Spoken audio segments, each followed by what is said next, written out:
versos 4 e 5.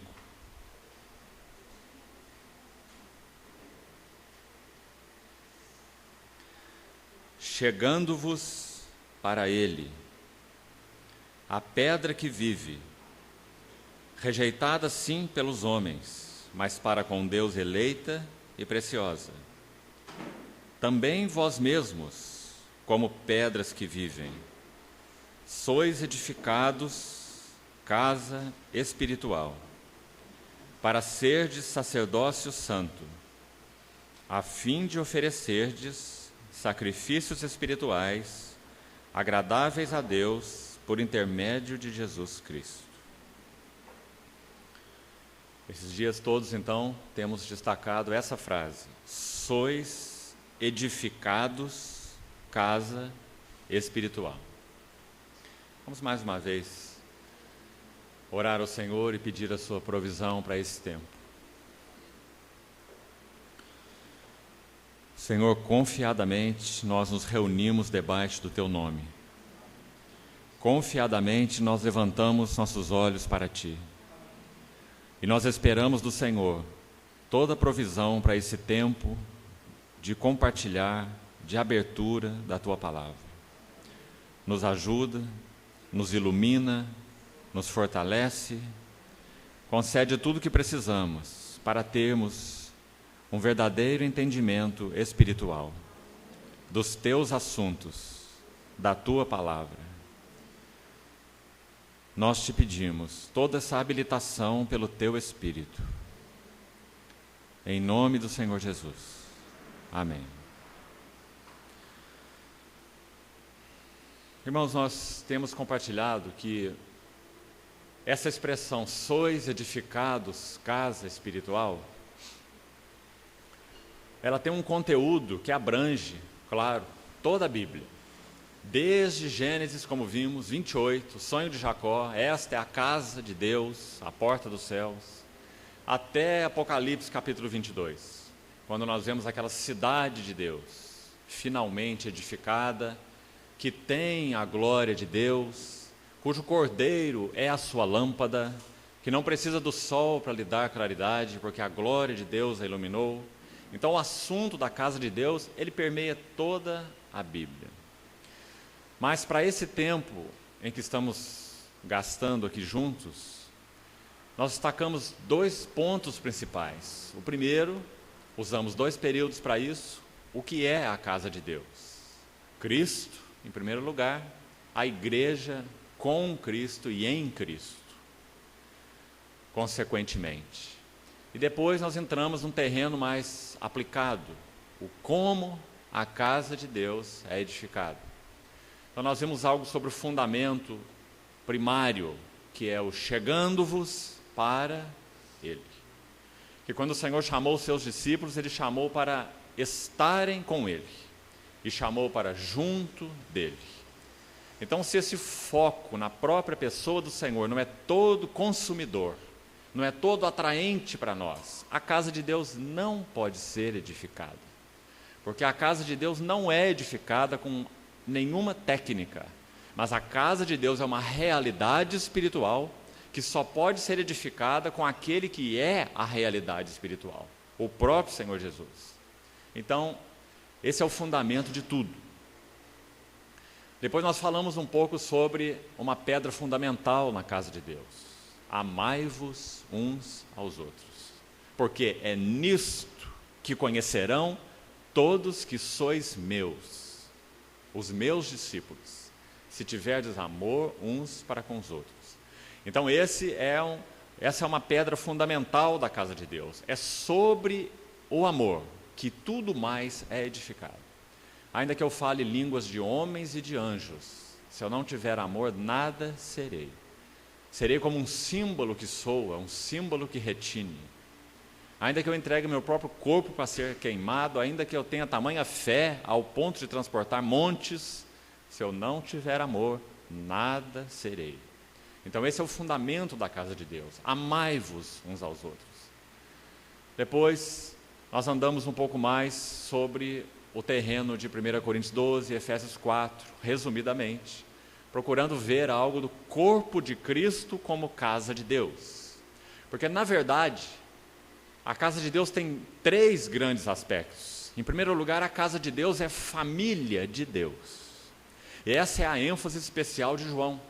João é quem foca a família de Deus. Filhinhos, jovens, pais. A casa de Deus é família de Deus. Segundo aspecto, a casa de Deus é corpo de Cristo. E essa é a ênfase de Paulo. Paulo é quem mais nos fala sobre o corpo de Cristo. Terceiro, a casa de Deus é o edifício de Deus. E essa é a ênfase de Pedro. Então João enfatiza a casa de Deus como família de Deus. Paulo enfatiza a casa de Deus como corpo de Cristo. E Pedro enfatiza a casa de Deus como edifício de Deus. Então, quando nós vamos para esse texto básico, onde nós temos caminhado, nós já vimos algo sobre a família de Deus através de João, amai-vos uns aos outros. Nós já vimos algo sobre o corpo de Cristo através de 1 Coríntios 12 e Efésios 4, ontem. E nós vamos seguir um pouco mais hoje, vendo algo sobre a casa de Deus como edifício de Deus na visão de Pedro. Então, quando nós reunimos João, Paulo e Pedro, nós temos uma grande visão. A visão da casa de Deus, segundo essas 3 perspectivas. Então vamos caminhar um pouco mais aqui nesse assunto ligado a Pedro, a ênfase no edifício de Deus. Quando ele diz, vós mesmos, achegando-se à pedra viva, sois edificados, amados, o que está por trás disso é tão precioso. Lembre-se, o Senhor Jesus, conforme dito por Pedro aqui, Ele é a pedra que vive.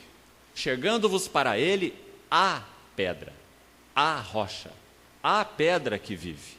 Também vós mesmos como pedras que vivem. Por que isso? Então volte um pouco no capítulo 1, verso 22, e veja o contexto. Tendo purificado as vossas almas pela vossa obediência à verdade, tendo em vista o amor fraternal não fingido, amai-vos de coração uns aos outros ardentemente. Pedro tocou de novo naquela pedra básica que João nos ajuda lá no Evangelho, como vimos. Agora siga aí. Pois, olha o que nos constituiu pedras que vivem.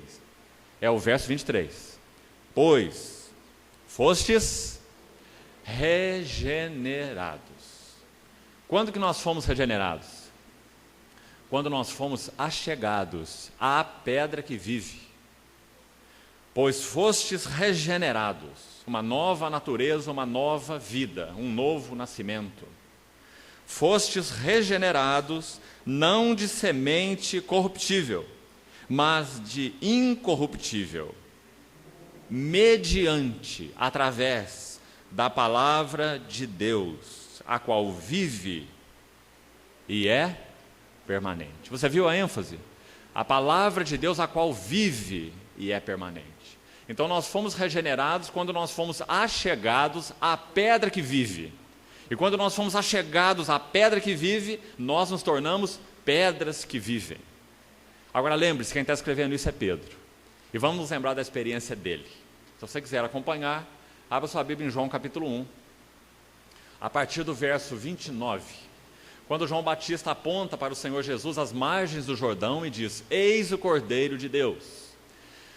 E o registro de João, o evangelista, em João capítulo 1, então, verso 29 em diante, é que o João Batista estava ali com 2 dos seus discípulos.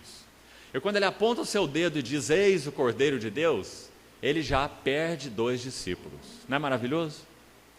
Quanto mais nós apontamos o Senhor Jesus, menos discípulos nós temos. E quanto mais nós apontamos a nós mesmos, mais discípulos nós temos. E esse é o problema. Porque o único que pode ter discípulo é o Senhor Jesus. Todos nós somos discipulados por Ele mesmo, pessoalmente. Então, quando João aponta o Cordeiro de Deus, ele perde discípulos. E esse é verdadeiro ministério cristão. Então, é dito que André e João, o evangelista, oculta o seu nome nesse texto, porque ele sempre faz isso. Ele diz o discípulo a quem o Senhor amava, mas não cita o seu nome. Então esses 2 discípulos aí são André e João, o evangelista. Então diz que eles passaram a seguir a Jesus. Agora veja o que acontece com eles. O Senhor Jesus percebe que, de repente, tem dois que começaram a andar atrás dele. Na narrativa do texto que está aí, só você ler. Então, diz que o Senhor se vira para eles e diz assim: o que vocês querem? Que pergunta é essa, né? Se fôssemos nós, e o Senhor perguntasse isso para nós, o que será que nós falaríamos? O que nós queremos? Nós queremos tantas coisas, né? Nós somos uma sanguessuga insaciável, né? Mas quando esses dois ouviram essa pergunta do Senhor, eles responderam com uma outra pergunta. Eles perguntaram para ele: onde moras? Onde moras? Onde assistes? E o Senhor respondeu assim para eles: vinde e vede. E diz o texto que eles foram com o Senhor e ficaram com ele. A memória de João está tão fresca sobre esse assunto que ele diz assim: sendo esta a hora 1/10. Não é? Tão clara é a memória de João, escrevendo esse assunto mais ou menos 60 anos depois dele ter acontecido. Será que nós, como formos velhinhos, vamos ter essa memória aí?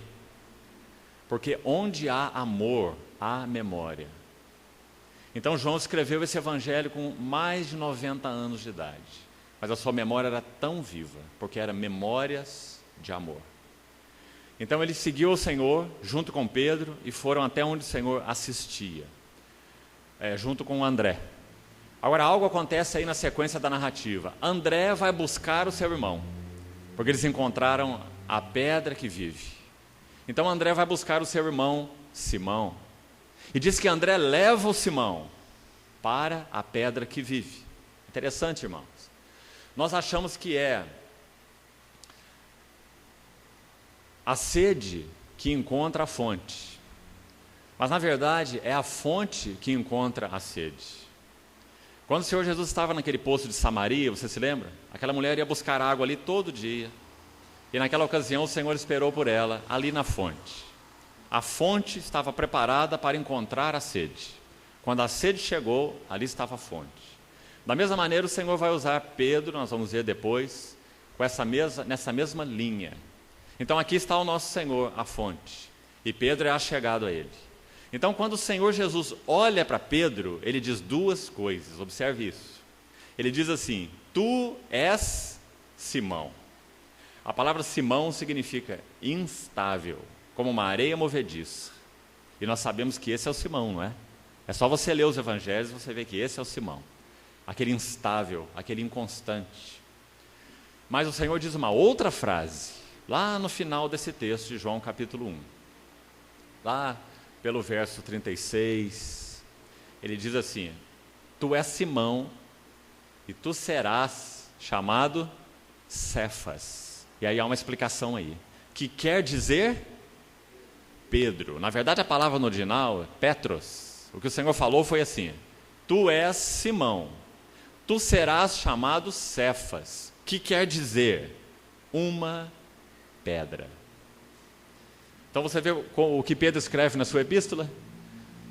Também vós mesmos como pedras que vivem, sois edificados casa espiritual. Porque foi isso que ele ouviu da boca do Senhor. Você é o Simão, você é um instável, você é um João ninguém. Sabe por quê? Porque naquele tempo ali na Palestina, talvez metade dos judeus se chamasse Simão, e a outra metade se chamava João. E esse aí é o Simão, filho do João. Então quando o Senhor falou, você é o Simão, ele está dizendo, você é um João ninguém. Você é um Simão, mas você será uma pedra. Essa foi a primeira experiência de Pedro com o Senhor Jesus. Cefas, que quer dizer Pedro. Aí o Senhor toma aquele caco de barro e vai trabalhando e transformando e transformando. E sabe onde termina essa transformação? Apocalipse, capítulo 21. Quando nós vemos que o primeiro fundamento da Nova Jerusalém é de jaspe. E esse primeiro fundamento se refere a Pedro. Porque Pedro sempre está em primeiro lugar no nome, na lista dos apóstolos. Como todos os evangelistas registram, o nome de Simão Pedro sempre está em primeiro lugar. Então aquele primeiro fundamento de jaspe fala de Pedro. O Senhor tomou um caco de barro e transformou numa pedra de jaspe. Aquele jaspe ali é o diamante. é aquele que em si mesmo não é a luz, mas é aquele instrumento, o diamante, que tem a capacidade de refletir a glória da luz. O Senhor é a luz, mas quando a luz passa por aquele instrumento apropriado, o diamante, então ela se refrata, ela se difrata em 7 cores, porque o diamante revela a glória da luz, como um arco-íris. Então foi até aí que o Senhor transformou Pedro, até que ele pudesse ser essa pedra cristalina, de jaspe, diamante. Mas aqui começa a história, em João capítulo 1. Um caco de barro, transformado numa pedra que vive. Também vós mesmos, como pedras que vivem, sois edificados casa espiritual. Agora vamos retornar para Atos capítulo 10. Vamos ver um pouco da história dessa pedra que vive, Pedro. Atos capítulo 10. E esse aqui é o capítulo que nos interessa, porque esse é um capítulo sobre a casa de Deus, na visão de Pedro. E esse é o nosso assunto. Atos capítulo 10 conta a seguinte história: que um homem gentio, chamado Cornélio, um centurião da corte romana em Cesareia, homem piedoso diante de Deus, ele estava orando, na hora 9. E quando ele ora, ele tem uma visão. E na sua visão um anjo falava com ele, que as suas orações, as suas súplicas, as suas esmolas tinham sido ouvidas por Deus. E orienta Cornélio a mandar seus mensageiros a Jope, à casa de um outro Simão, chamado Simão o Curtidor, onde Pedro estava hospedado. Então, Cornélio manda esses mensageiros, e quando os mensageiros estão a caminho, Pedro vai orar, na hora 6. Ele sobe ao terraço para orar. E quando ele está orando, ele tem uma visão. Um grande lençol, suspenso pelas 4 pontas. Dentro dele havia toda sorte de animais imundos, toda sorte de aves, de quadrúpedes e de répteis. Tudo que era imundo para o judeu. E aquela visão se repetiu a Pedro 3 vezes. Aquele lençol descia do céu e uma voz foi ouvida por Pedro na sua visão. E aquela voz dizia: Pedro, levanta-te, mata e come. Porque diz a palavra que enquanto Pedro orava, ele teve fome. Então, quando ele se preparava para comer, ele teve a visão. Você vê a conjugação desses fatores maravilhosos? Pedro orou e ele teve fome. E quando ele se prepara para comer, ele tem a visão do lençol. O Senhor dizendo: esse é o teu alimento, Pedro, é isso que você vai comer. Mas ele não podia sequer suportar uma coisa dessa, porque ele era um bom judeu. Digamos que antes de ser um bom cristão, Pedro era um bom judeu. E agora nós estamos vendo aqui um bom cristão, mas que acima de tudo é um bom judeu. É um bom judeu cristão. Mas Deus quer separar essas coisas na mentalidade de Pedro. Então, quando aquele lençol desce do céu com aqueles animais imundos, e aquela voz é ouvida: levanta-te, mata e come, Pedro então não pode suportar isso. É interessante a resposta que ele dá, veja, verso 14. Veja o que a religiosidade e a visão limitada da obra de Deus e dos propósitos de Deus fez com Pedro. Olha o ponto que ele chegou. Quando ele tem uma visão que ele entendeu ser do alto, que ele entendeu ser do Senhor, porque é assim que ele responde, usando a palavra Senhor. Mas ele diz assim no verso 14: Pedro replicou: de modo nenhum, Senhor. Pedro usa uma frase impossível. Ou ele chama o Senhor de Senhor e faz o que o Senhor mandou, ou então ele diz só de modo nenhum. Mas não tem jeito dele dizer de modo nenhum, Senhor. Isso é uma incoerência, não é? Porque se o Senhor ordenou, ele não pode dizer não, Senhor. Ou ele diz sim, Senhor, ou ele diz só não. Mas então ele consegue juntar essas duas coisas impossíveis. De modo nenhum, meu Senhor. Não é? Agora, leia o resto do versículo. Porque eu jamais comi coisa alguma comum e imunda. Pedro usa 2 palavras terríveis aqui. A primeira palavra, comum, no original é koinos, de onde vem a palavra koinonia, que significa comunhão. Então, koinos é a raiz dessa palavra koinonia. Koinos significa comum. Koinos significa alguma coisa que pertence à generalidade. Alguma coisa que é geral, ela pertence à generalidade, é um koinos. Não é algo específico, é algo que pertence à generalidade. Foi essa palavra que Pedro usou. Então, quando ele viu aquele lençol com aqueles animais imundos, ele diz, isso pertence à generalidade, isso é algo comum. E aí ele usa uma palavra pior, imundo. Essa palavra se refere àquilo que não é aceitável a Deus, que é imundo no sentido cerimonial, no sentido levítico. Deus não aceita. Você não podia pegar nenhum desses animais e colocar sobre o altar, por exemplo, porque era inaceitável a Deus, eram imundos. Então essa palavra é uma palavra ainda mais terrível. Mas o que o Senhor disse para ele é, levanta-te, mata e come. Amados, o que o Senhor está fazendo? Se nós entendemos bem Atos capítulo 10. O que estava naquele lençol, em termos de realidade espiritual? Sabe o que estava naquele lençol? Os gentios. Sabe o que estava naquele lençol? Nós. A igreja gentia. Em primeiro lugar, estritamente falando, o que estava naquele lençol era a casa de Cornélio. O que Pedro estava chamando de comum e de imundo era aquela casa da qual Deus tinha ouvido as orações. Uma casa gentia, que não pertencia ao povo da aliança original de Deus. Aqueles que diziam, somos filhos de Abraão, recebemos os oráculos através de Moisés. Não eram esses que estavam no lençol, mas aqueles que estavam no lençol eram aqueles que estavam reivindicando, aqueles que estavam suplicando. Suas súplicas foram ouvidas diante de Deus. Pedro podia entender a justiça, mas Pedro não podia entender a misericórdia. Então naquele lençol estava a casa de Cornélio. E aquele lençol desce 3 vezes, com a mesma testificação para Pedro, levanta-te, mata e come. E quando Pedro diz então, não, Senhor, eu jamais comi uma coisa comum e uma coisa imunda, então ele ouve uma repreensão do Senhor. E essa repreensão é maravilhosa. Versículo 15. Segunda vez lhe falou a voz e lhe disse, ao que Deus purificou. E está aqui uma outra palavra maravilhosa. Se Pedro usou a palavra imunda, essa palavra no original, imunda, é akatartos. Quando Pedro usa essa palavra imundo, akatartos, Deus responde com ele tirando o ar e usando a palavra catartos. Ele está dizendo, não é imundo, é purificado. Eu purifiquei. Não é akatartos, é catartos. Então ele diz, ao que Deus purificou, não consideres comum.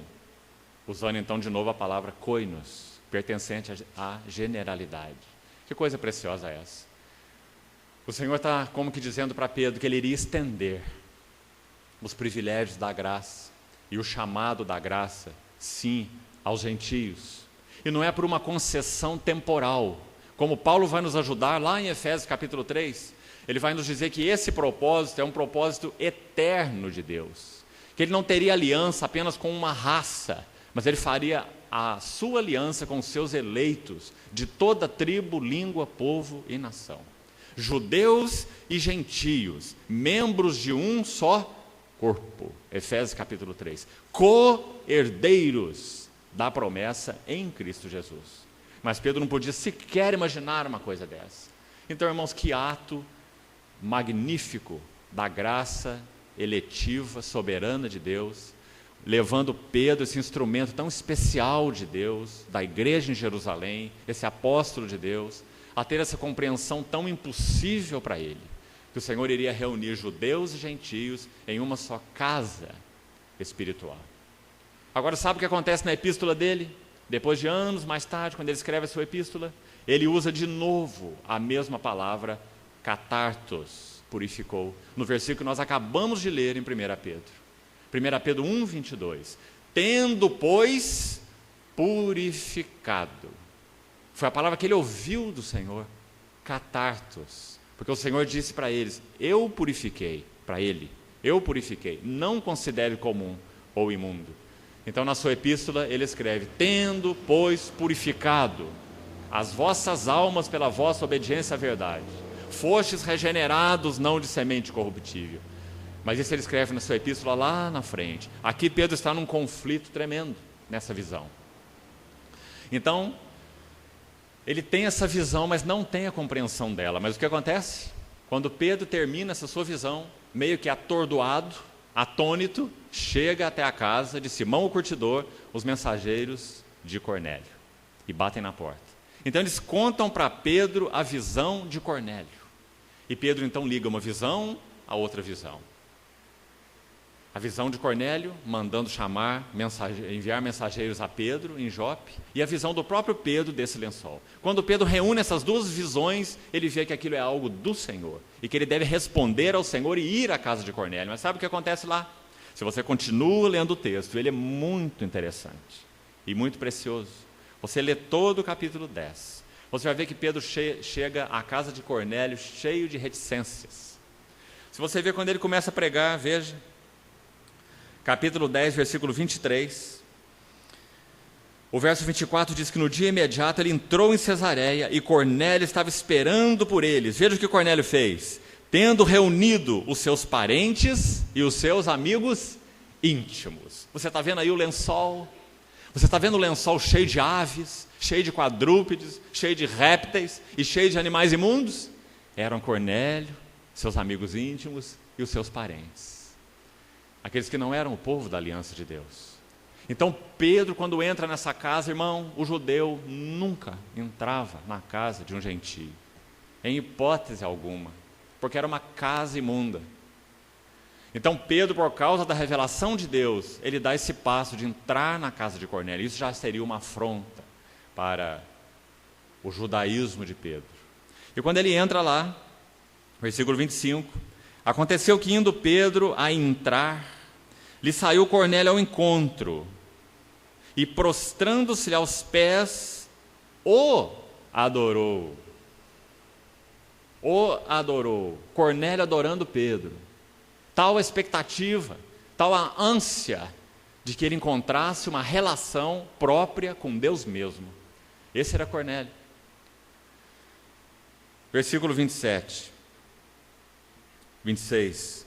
Mas Pedro o levantou, dizendo: ergue-te, porque eu também sou homem.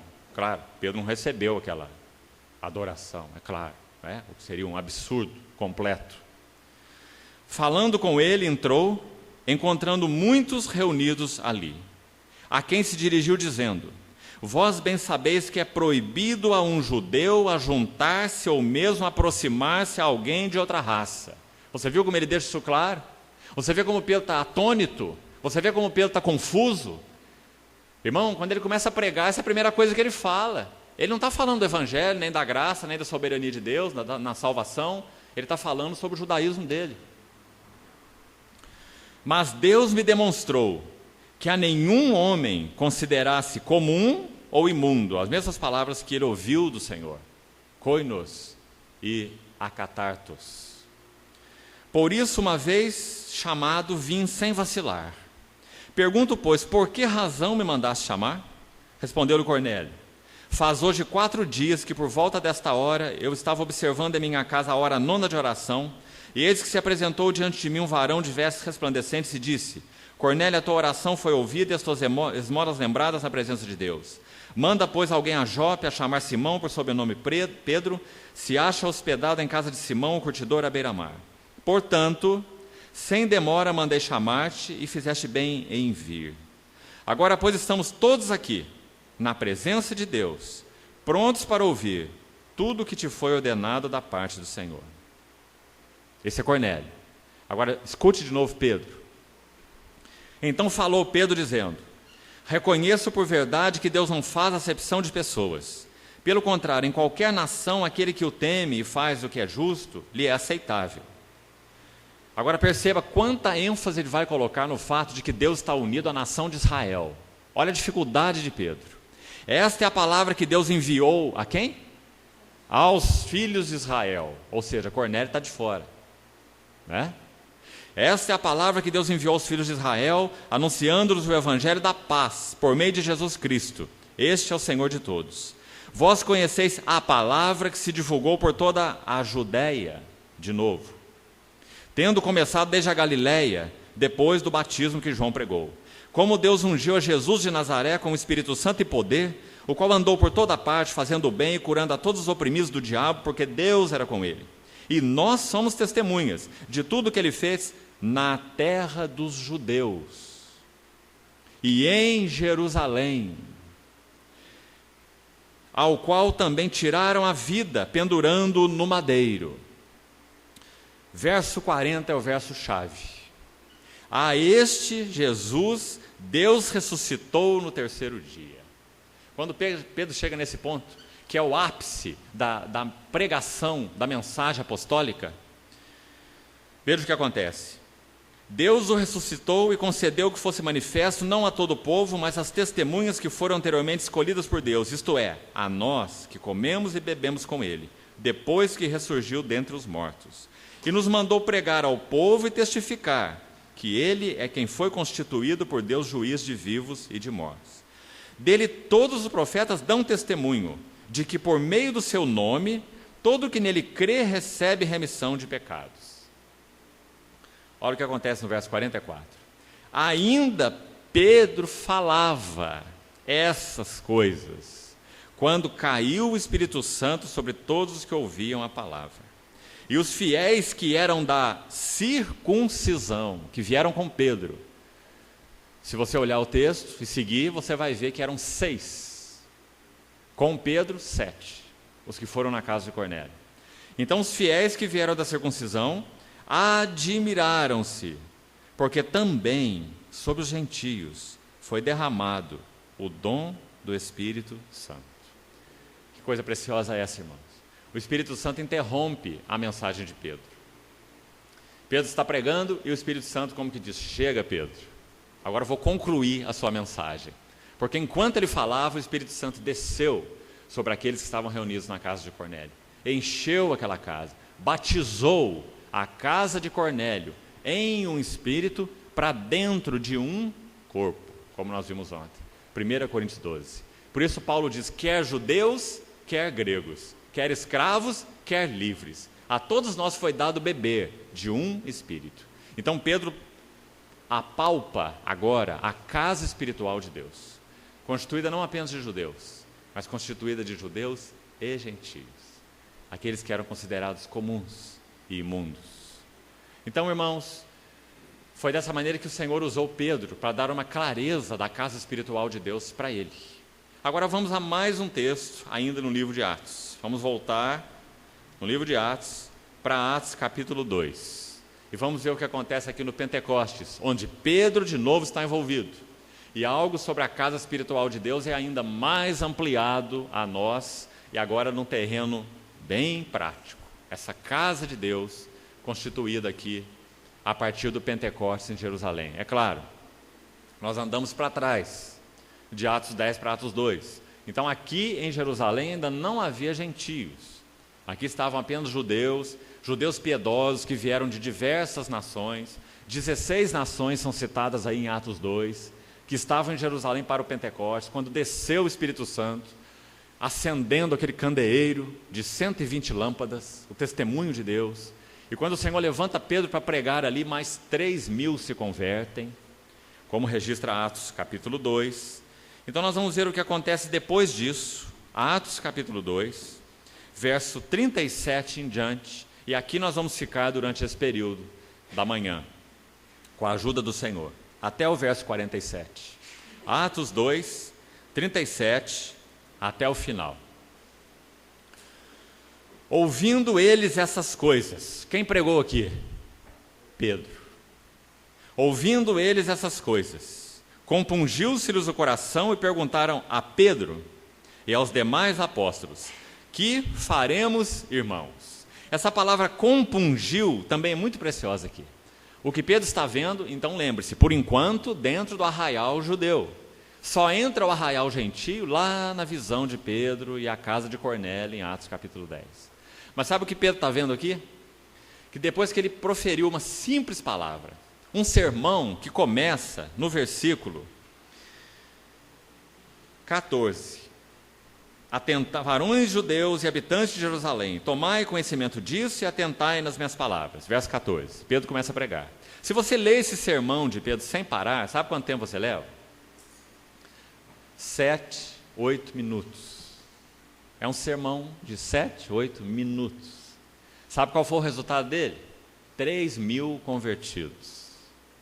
Porque o Espírito Santo havia enchido Pedro, que se levantou como um porta-voz daqueles apóstolos. Os 11 estavam atrás dele. Ele levanta e levanta os 11.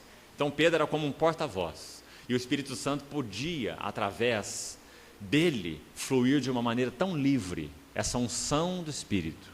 Então quando Pedro fala aquela mensagenzinha de 8 minutos, e dividida em 7 aspectos principais, nós não vamos ter tempo para falar disso. Ele fala da encarnação de Cristo, da aprovação de Cristo, da morte de Cristo, da ressurreição de Cristo, da exaltação de Cristo, do recebimento da promessa do Pai e do derramamento do Espírito Santo. 7 aspectos. Quando Pedro está concluindo essa mensagem, esse aí é o resultado. Diz assim, compungiu-se-lhes o coração. Sabe o que significa essa palavra? Compungiu, no original, significa que o coração deles estava inteiro. Mas depois que eles ouviram essa pregação de Pedro pela unção do Espírito, o coração deles foi perfurado. Essa é a palavra compungiu. Perfurados os seus corações. Eles ficaram como que atônitos e perguntaram para Pedro, o que nós faremos? Quando eles ouviram essa mensagem, que faremos, irmãos? E Pedro diz assim, arrependei-vos, e cada um de vós seja batizado em nome do Senhor Jesus, para 2 coisas, não uma só, para a remissão dos vossos pecados, isso é o sangue, e que mais? E recebereis o dom do Espírito Santo, esse é o óleo. Lá na unção do sacerdote, os filhos de Arão, o sangue vinha primeiro, e o óleo vinha depois, para a remissão de pecados, esse é o poder do sangue, e recebereis o dom do Espírito Santo, essa é a unção do óleo. Então depois que isso aconteceu, adiantando o texto, lá no versículo, vamos ler o texto, antes de chegarmos no verso 42.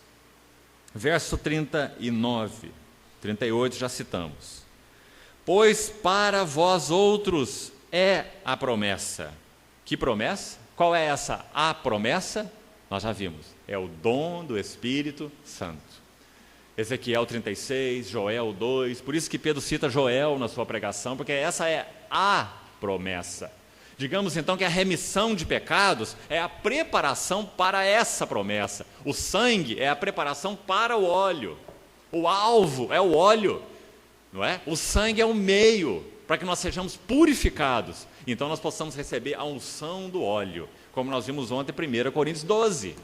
O Espírito Santo nos batizando em um corpo.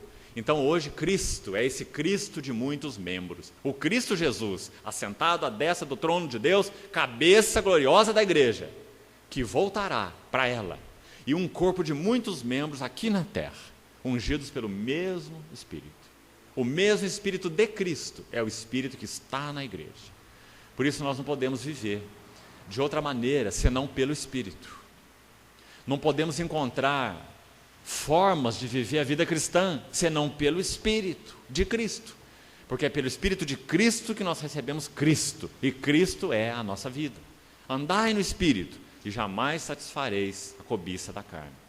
Então, seguindo, verso 40, com muitas outras palavras deu testemunho e exortava-os dizendo, salvai-vos desta geração perversa. Que frase importante essa aqui. Havia uma visão tão clara na mente de Pedro e dos apóstolos, que essa salvação de Deus, que essa remissão de pecados e que esse recebimento do Espírito Santo, irmãos, abria um abismo intransponível entre aquilo que é igreja e aquilo que é mundo. Então, olhe, escute essa palavra de Pedro, salvai-vos desta geração perversa. O abismo foi aberto por causa da remissão do sangue e por causa do derramamento do óleo. O abismo foi aberto. Como nós falamos ontem sobre aquela bênção de Balaão, você se lembra? É um povo que habita só. Não faz parte da geração perversa. Não será contado entre as nações. Então Pedro deixou isso aqui tão claro, pelo Espírito, nessa expressão. Salvai-vos dessa geração perversa. Ele está dizendo, pulem para fora desse barco. O mundo é um barco furado. E nós não fomos chamados para consertar o barco com o Evangelho. Nós fomos chamados para salvar os que estão afundando no barco.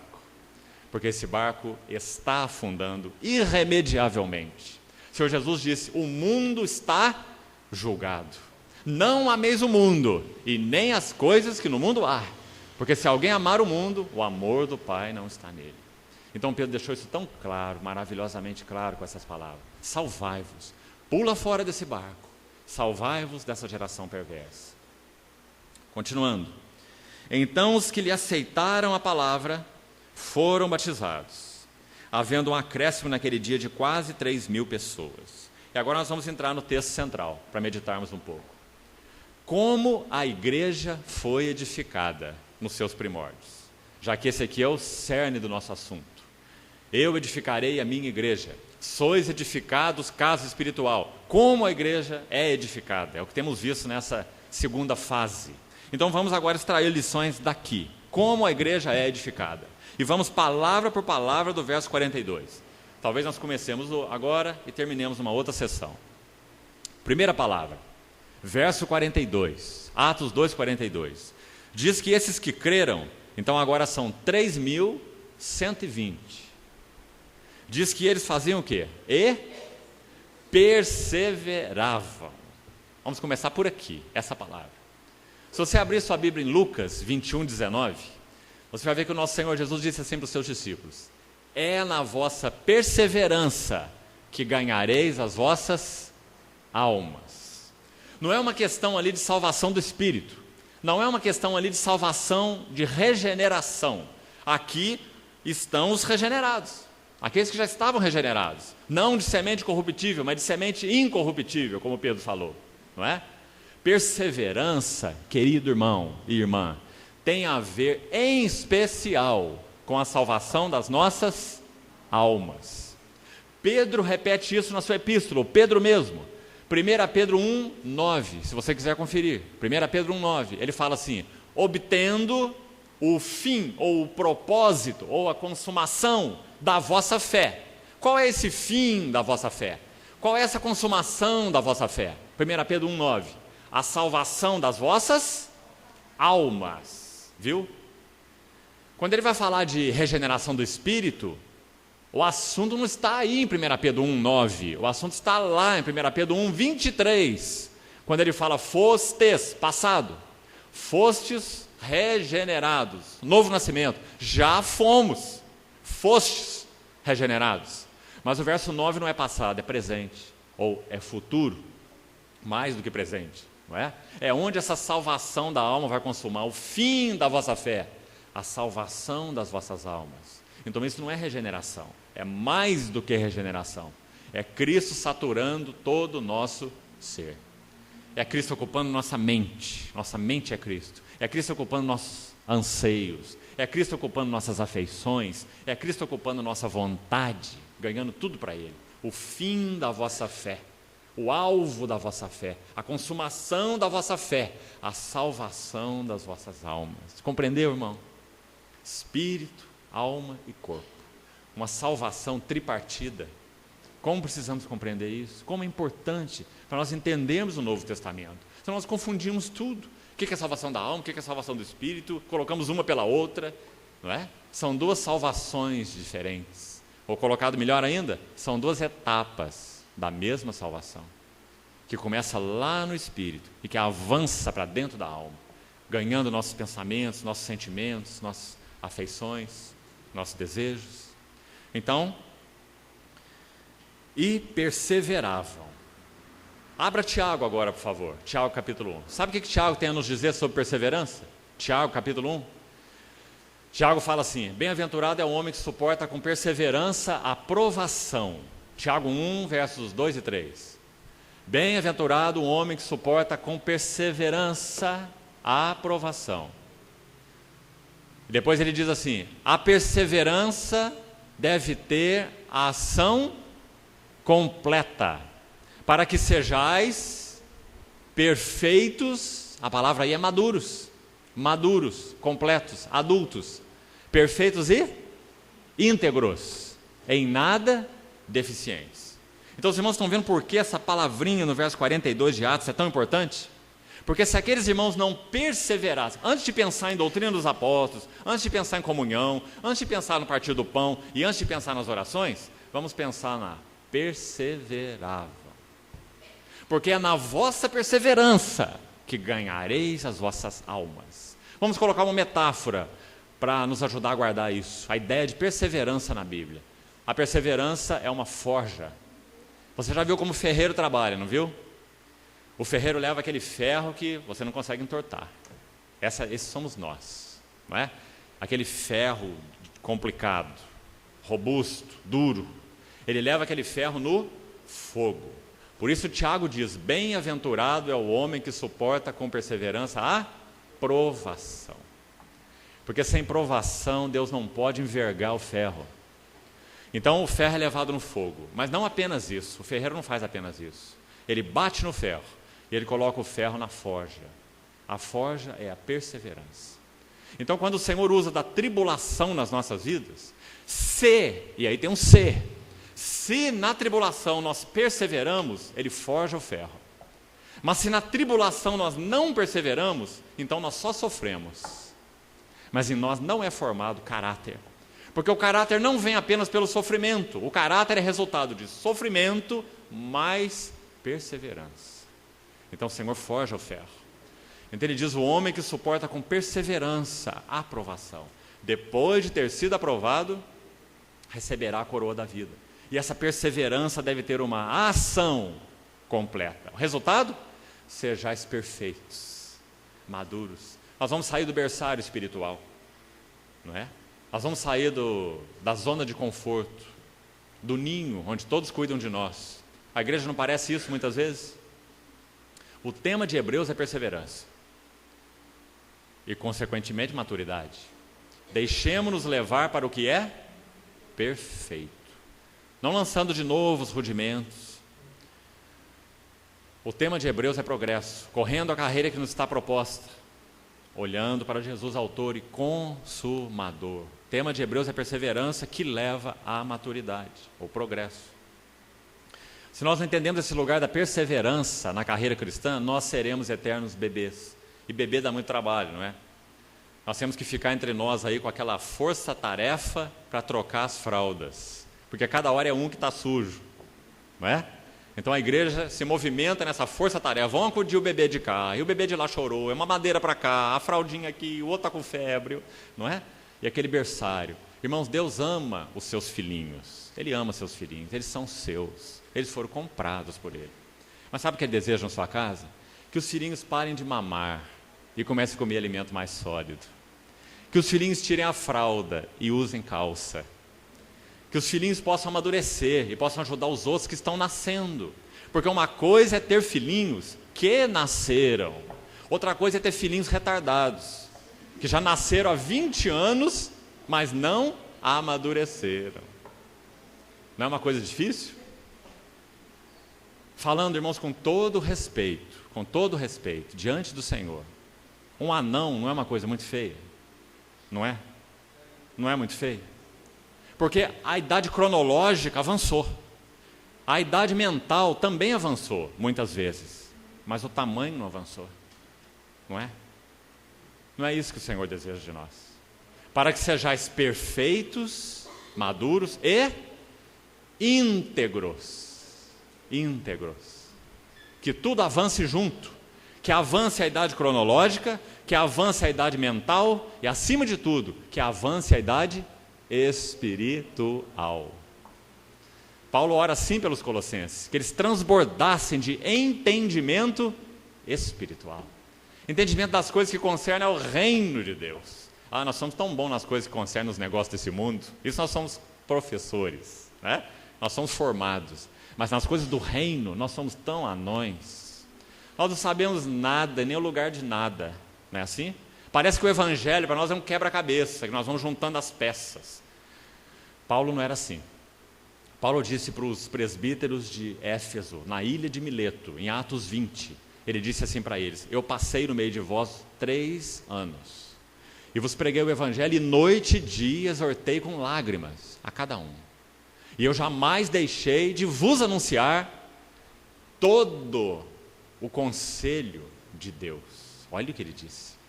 Que a visão dele era integral, não era esfacelada. Não era pregador de verdades específicas, mas era pregador do eterno propósito de Deus em Cristo Jesus. E quando você vê o quadro todo, então cada peça tem o seu devido lugar e a sua devida importância. Algumas peças são centrais, algumas peças são periféricas. Não é que elas sejam menos importantes, mas é que elas não são centrais. Há algo que é central e há algo que não é central, dentro do mesmo evangelho. Então, se nós não tivermos essa compreensão, nós vamos perder em tudo. Nós vamos perder na carreira, nós vamos perder nos relacionamentos, nós vamos perder na assembleia. Então, o Senhor deseja que nós avancemos e não sejamos um berçário espiritual. Que trabalho nós damos ao Senhor? O Espírito Santo, que foi enviado para trazer maturidade para a igreja, que trabalho nós damos a Ele? Amados, o Espírito Santo leva talvez 70%, 80% do tempo dele fazendo, sabe o quê? Nos convencendo de pecado. Ele deveria usar 70%, 80% do tempo dele conosco, na nossa relação com ele, sabe fazendo o quê? Abrindo para nós as coisas do reino. Para que nós estivéssemos entrando no reino, respirando a atmosfera do reino, recebendo o caráter do reino, Cristo formado em nós. Mas não, a maioria do tempo dele, dizendo, olha, isso não é certo, isso não te edifica, isso não te ajuda, isso não, é negativo. Ministério negativo, isso não, isso não, isso não, isso é errado, isso não. Não é? Por isso que nós não avançamos. Qual a palavra que nós mais falamos para criancinhas? Não. Assim que o Espírito Santo faz conosco. Não é? Mas esse não é o seu desejo. A sua ânsia é nos levar às coisas profundas de Deus. Transbordei de conhecimento da sua vontade, em toda sabedoria e entendimento espiritual. Você vê, quando Paulo ora pelos Efésios, quando Paulo ora pelos Colossenses, é assim. É um homem maduro, olhando um berçário. E dizendo que vocês avancem, arraigados, alicerçados em amor. Possamos compreender qual é a largura, qual é o comprimento, qual é a altura, qual é a profundidade. Você vê? 4 dimensões, altura, largura, comprimento e profundidade. Do quê? Se você conjugar com o próximo versículo, você pode achar que é do amor de Deus, né? Porque o próximo ele diz, e conhecer o amor de Deus, mas entendo que essas dimensões não falam do amor de Deus, embora o amor de Deus seja um amor imensurável. Mas entendo que essas dimensões falam das dimensões do eterno propósito de Deus, que ele citou no verso 11, pouco anterior a esse, Efésios 3:11. Então, qual é a largura do eterno propósito de Deus? Qual o comprimento do eterno propósito de Deus? Qual a profundidade do eterno propósito de Deus? Quando Paulo contempla isso, sabe o que ele faz? Romanos 11, os últimos versículos de Romanos 11, ele fala assim, ó profundidade da riqueza, tanto da sabedoria como do conhecimento de Deus. Quão insondáveis são os seus caminhos, quão inescrutáveis os seus juízos. Quem conheceu a mente do Senhor? Quem foi seu conselheiro? Quem primeiro deu a ele para que ele seja restituído? Irmãos, nós ficamos naquelas lutinhas com Deus, né? Ó Deus, o Senhor não fez, ó Deus, o Senhor não faz, ó Deus, quando o Senhor vai fazer, ó Deus. Que coisa infantil essa, né? Porque dele, por meio dele e para ele são todas as coisas. Criança egocêntrica, criança só pensa em si mesma. Criança tem 2 marcas principais. Primeiro, ela não pode cuidar de outros, porque ela só pensa em si mesma. Segundo, ela nunca assume responsabilidade por outros, mais que cuidar de outros, porque ela não tem responsabilidade nem consigo mesma. Então o Senhor deseja nos levar à maturidade, e o caminho aberto para isso, de maneira prática, para a igreja, é perseverança. É na vossa perseverança que o ferro será forjado, para que sejais perfeitos. Lembre-se que perfeito é adulto. Tiago 1:2-4. Íntegros, maduros, perfeitos, em nada deficientes. O Senhor não quer uma igreja de deficientes. O Senhor quer uma igreja saudável, amadurecida, que avance. Também Paulo, em Romanos 5, nos ajuda na questão de perseverança. Vamos falar um pouquinho mais sobre ela. Se você quiser conferir, Romanos 5, de 3 a 5. Paulo vai falar sobre esse processo também de maturidade. Ele fala que a tribulação produz em nós glória. E aí, num versículo específico, ele diz assim: a perseverança produz experiência, e a experiência é esperança. E a esperança não confunde, porque o amor de Deus é derramado nos nossos corações pelo Espírito Santo que nos foi dado. Esse é o verso 5, de Romanos 5. Mas então olhe para trás. A perseverança produz, como é a sua tradução aí? Experiência é a palavra? Acho que todas as traduções trazem essa palavra, né? Deixe-me dar para os irmãos a ideia da palavra original. Qual é a palavra aí? A palavra aí é aprovação. Então diz que a perseverança produz aprovação, ou experiência, como é citado aí, né? Mas talvez a aprovação nos dê uma ideia melhor, porque a aprovação fala de alguém que foi provado e então foi aprovado. Quando Paulo faz uma saudação na parte final da sua epístola aos Romanos, veja, queria destacar isso para os irmãos. Romanos mesmo, vá para frente no capítulo 16. Romanos. Veja o versículo 10 do capítulo 16. Irmãos, nós nunca mais ouvimos desse tal Apeles. Nós não sabemos quem é Apeles. De onde que Apeles veio, para onde que Apeles foi, o que que Apeles fez. Mas há uma frase sobre o tal Apeles que não precisa se dizer mais nada sobre ele. E a frase é: saudai a Apeles, aprovado em Cristo. Isso fala tudo sobre Apeles. Apeles foi aquele que suportou com perseverança a aprovação. Apeles era aquele experimentado. Apeles foi aprovado em Cristo. Oh, irmãos, esse é o anseio do Espírito Santo, em colocar esse selo em nós, de tal forma que na nossa vida, nos nossos relacionamentos, esse selo possa estar conosco, aprovado em Cristo. ISO 9002. Aprovado em Cristo, não é? Esse é o desejo do Espírito Santo de fazer conosco. Agora, qual é o caminho para isso? É na vossa perseverança que ganhareis as vossas almas. Como isso é prático? Tem irmãos, como nós dizemos, que parecem rolha de champanhe. Você não pode dar uma sacudida num assunto que ele explode, ele espirra. E você não acha mais o irmão, ele some, não é? É só agitar o ambiente que ele some. A rolha. Você estoura champanhe e não acha a rolha, não é? Mas o desejo do Senhor é que nós sejamos aprovados, é que nós sejamos purificados, é que nós sejamos trabalhados no seio da vida da igreja. A igreja é o lugar de Deus para nos transformar. Sim, o mundo tem um papel. Deus usa instrumentos ímpios para nos transformar, graças ao Senhor. Como nós falamos, a escola dele é de 24 horas.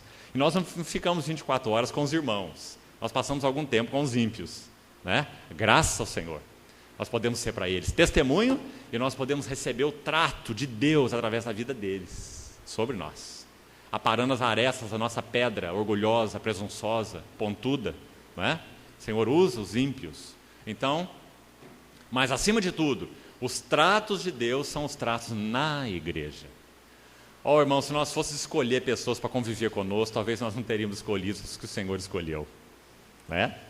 Nós queríamos aqueles que têm o narizinho pontudo, assim, igual o nosso, não é? Corta cabelo do mesmo jeito, trabalha no mesmo lugar. Sabe o que o Senhor faz? Quando Ele coloca na igreja pessoas iguais, se Ele colocasse na igreja pessoas iguais, sabe o que aconteceria? Polos idênticos do ímã, eles se repelem. O Senhor coloca na igreja pessoas diferentes, para que e aí tem um se nós ouvirmos o Senhor, se nós aprendermos a acolher uns aos outros, que é um mandamento da palavra, não é uma opção. Romanos 15, acolhei-vos. Não é acolhei o que parece com você, acolhei o que tem a mesma condição cultural que você, acolhei o que tem a mesma cor que você, acolhei aquele que tem a mesma condição econômica que você. Não, acolhei-vos uns aos outros, como Deus, aí está o padrão, em Cristo nos acolheu. E o versículo continua, para a glória de Deus. Não é nos acolhermos para promover o bem-estar uns dos outros, não. É nos acolhermos para a glória porque glória é o alvo de Deus, como temos visto. Glória, Cristo formado em nós. Então nós nos acolhemos para a glória, para que Cristo seja formado em nós. Não é? Então essa é a igreja. Então se nós vemos isso, então graças ao Senhor, funciona como imã também, mas aí é o positivo e o negativo. Eles unem, grudam. E nós realmente compreendemos que na igreja nós não temos opção, não. E graças ao Senhor, nós estamos unidos uns aos outros. O que nós falamos sobre mutualidade nos textos anteriores. Nós não somos descartáveis uns para os outros, não. Nós não somos descartáveis. Nós estamos cimentados uns aos outros. Paulo usa essa expressão de maneira diferente muitas vezes. Vinculado, Efésios 4, o texto que lemos ontem. Vinculados juntamente em amor. Isso é Colossenses 2. Em Efésios 4 ele diz assim: pelo auxílio de toda junta e a justa cooperação de cada parte. Não é? Nós não somos descartáveis, nem para o Senhor e nem uns para os outros. E perseveravam. Assim como é no casamento. De todos os lugares, o casamento é o lugar mais transformador. Por quê? Porque é aquele que tem a aliança incondicional. A aliança de fidelidade. Não é? Se é que nós compreendemos casamento aos olhos do Senhor. Você não descarta o seu cônjuge. Por isso ele é o maior lugar de transformação. Não é? Mesma coisa deveria ser na vida da igreja. Nós não descartamos os nossos irmãos. Nós amamos os nossos irmãos. E recebemos os tratos de Deus. Venham como vier. Através dos nossos irmãos. Perseveravam na doutrina dos apóstolos. Vamos só mais uma palavra, vamos terminar, deixar por aqui, à noite nós voltamos. E perseveravam, próxima palavra, na doutrina dos apóstolos. Em primeiro lugar, é importante nós compreendermos que os apóstolos, em si e de si, não tinham doutrina nenhuma. Toda a doutrina dos apóstolos era a doutrina de Cristo. Havia Novo Testamento nesse momento de Atos 2,42? Havia Novo Testamento escrito? Sim ou não? Nenhuma carta. Só havia o Velho Testamento. O Velho Testamento é figura e sombra. Então, pelo Espírito, os apóstolos interpretavam as escrituras do Velho Testamento como apontando para Cristo e para a igreja. Então essa era a doutrina dos apóstolos, ela era oral, transmissão oral. Sabe o que eles faziam? Segundo agora a história da igreja primitiva, sabe o que eles faziam, por exemplo? Eles se reuniam para recitar o Sermão do Monte. Porque era transmissão oral. Então eles recitavam o Sermão do Monte, porque os apóstolos estavam ali, e os apóstolos ouviram o Sermão do Monte.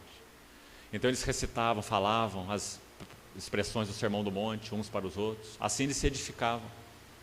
As palavras do Senhor, com a doutrina de Cristo. Eles lembravam os feitos do Senhor, as obras do Senhor, os encontros particulares do Senhor, o que Ele falou, o que Ele fez. Eles se edificavam com a pessoa e a obra de Cristo. Porque o Espírito Santo abriu os olhos deles para eles verem Cristo de uma maneira tão viva como eles não antes tinham visto durante os 3 anos e meio que eles tinham passado do lado dele, mas estava com seus olhos embaçados. Agora o Espírito Santo abre para eles. Então eles perseveravam na doutrina dos apóstolos. Os apóstolos eram como um carro-chefe. Eles iam à frente ensinando, eles iam à frente lembrando. O Senhor, quando falou sobre o Consolador, Ele disse assim: Ele vos ensinará, Ele vos guiará a toda a verdade, Ele vos fará lembrar. Que memória maravilhosa essa, não é? Você viu a memória de João, escrevendo esse evangelho 60 anos depois de ter tudo acontecido? E ele lembrava detalhes. No capítulo 10 ele podia dizer assim que celebrava-se em Jerusalém a festa da dedicação. Olha João, velhinho, relatando fatos de 60 anos atrás, para escrever o seu evangelho. A mão devia estar até tremendo, não é? E ele diz assim, celebrava-se em Jerusalém a festa da dedicação. Ele lembra da época. Aí ele põe um ponto e diz assim, era inverno. Ele lembra da estação do ano. E põe outro ponto e diz assim, Jesus passeava pelo pórtico chamado de Salomão. Ele lembra onde Jesus estava passeando 60 anos antes. Porque onde há amor, há memória. Então eles perseveravam na doutrina dos apóstolos. ou a doutrina de Cristo. Irmãos, como nós precisamos desses fundamentos. Nós não vamos ter tempo aqui de entrar neles, mas aqueles que são centrais. A igreja guardar isso, a igreja compreender espiritualmente esses fundamentos. A Trindade, a encarnação, a expiação, a justificação pela graça por meio da fé, a ressurreição de Cristo, o dom do Espírito Santo, a natureza da igreja, a segunda vinda do Senhor. Todos esses são fundamentos. Nós precisamos gastar tempo, suor, tempo, oração em cima desses fundamentos. Senão nós vamos edificar a igreja com o quê? Com alegria e música? A igreja não é edificada com alegria e música. A igreja é edificada com fundamentos da palavra. Então nós precisamos retornar às Escrituras, doutrina dos apóstolos. Isso vem primeiro. À noite, com a ajuda do Senhor, nós vamos entrar no assunto da comunhão. A comunhão uns com os outros. Porque esse era outro pilar da edificação da igreja primitiva. Como Deus edifica a sua casa? Segundo o texto que nós lemos nessa manhã. Como Deus edifica a sua casa? Perseveravam. Doutrina dos apóstolos. Comunhão. Partir do pão. Orações. 5 elementos. Então, com a ajuda do Senhor, nós vamos tomar os últimos 3 hoje à noite. A comunhão, o partir do pão e as orações. Que o Senhor abra os nossos olhos para entender em que aspectos e como esses assuntos edificam a igreja. Me parece, segundo o aviso do nosso irmão, nós vamos partir o pão agora. Lembremos-nos, amados, essa não é nossa mesa. Essa é a mesa do Senhor. Que nós tenhamos reverência diante dela, gratidão, ações de graças, verbalização dessas ações de graças, foco, adorando ao Senhor. Então seria bom que nós adorássemos o Senhor só com uma música de fundo, calma, para que nós possamos ouvir os irmãos orarem, ouvir as ações de graças, ouvir a adoração, e que nós estejamos então aos pés do Senhor no partir do pão, porque o Senhor edifica a igreja no partir do pão. Nós vamos ver mais disso hoje à noite. O Senhor nos ajude então. Amém. Vamos orar. Senhor, mais uma vez nós te pedimos que o Senhor use de misericórdia para conosco. O Senhor é tão fiel, mesmo que sejamos nós infiéis. Pedimos ao Senhor que nos corrija, pedimos ao Senhor que nos ensine, nos exorte, nos apacente. Queremos avançar da infância espiritual para a maturidade. Queremos ser um testemunho do Senhor digno, idôneo, responsável. Nos ajuda, Senhor, a sairmos de um berçário e avançarmos para a maturidade do nosso chamamento. Obrigado porque o Senhor é tão fiel. Obrigado porque o Senhor tem insistido conosco. Obrigado porque o Senhor nos ama. Nós te adoramos. Em nome de Jesus. Amém, Senhor.